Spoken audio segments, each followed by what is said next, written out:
Ezekiel 1. Ezekiel's inaugural vision.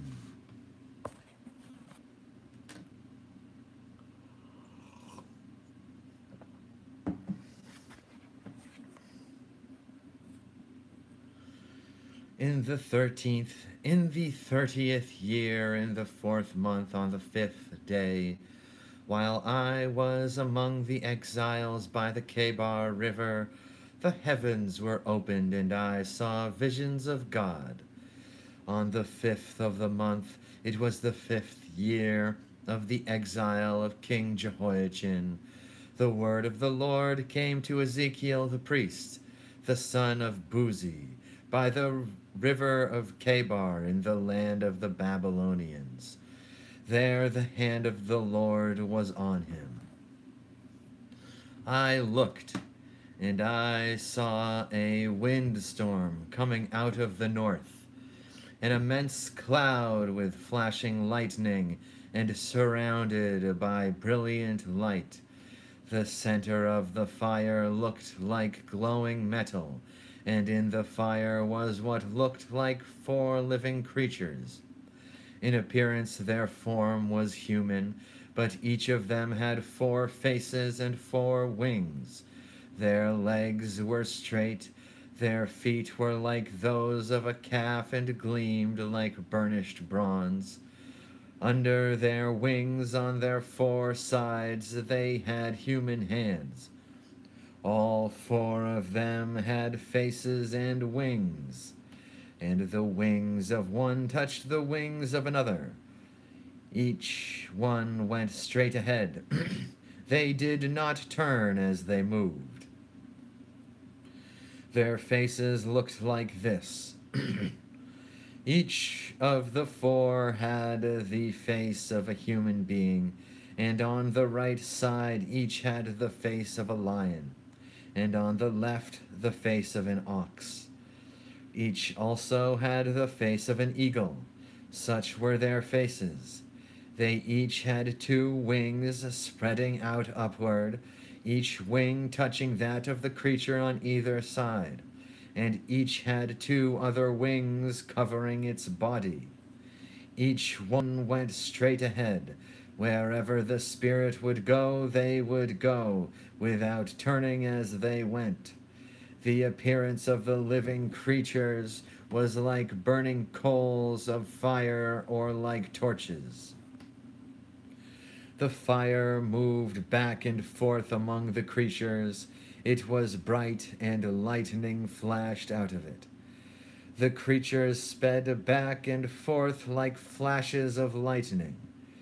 As I looked at the living creatures, I saw a wheel on the ground beside each creature with its 4 faces. This was the appearance and structure of the wheels. They sparkled like topaz, and all 4 looked alike. Each appeared to be made like a wheel intersecting a wheel.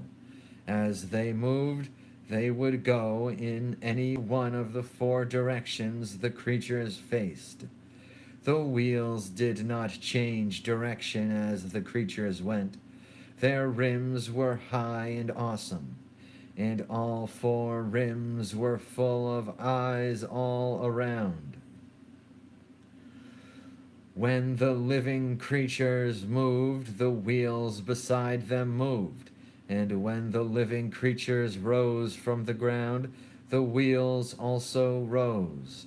Wherever the spirit would go, they would go, and the wheels would rise along with them. Because the spirit of the living creatures was in the wheels. When the creatures moved, they also moved. When the creatures stood still, they also stood still.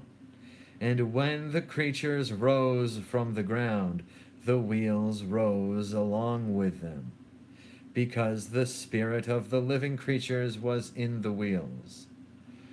Spread out above the heads of the living creatures was what looked like something like a vault, sparkling like crystal and awesome. Under the vault their wings were stretched out one toward the other, and each had 2 wings covering its body. When the creatures moved, I heard the sound of their wings like the roar of rushing waters, like the voice of the Almighty, like the tumult of an army. When they stood still, they lowered their wings. Then there came a voice from above the vault over their heads as they stood with lowered wings. Above the vault over their heads was what looked like a throne of lapis lazuli, and high above on the throne was a figure like that of a man. I saw that from what appeared to be his waist up, he looked like glowing metal, as if full of fire, and that from there down he looked like fire. And brilliant light surrounded him, like the appearance of a rainbow in the clouds on a rainy day. So was the radiance around him. This was the appearance of the likeness of the glory of the Lord. When I saw it, I fell face down, and I heard the voice of one speaking. Amen. Praise be to God. Jesus Christ. Ciao.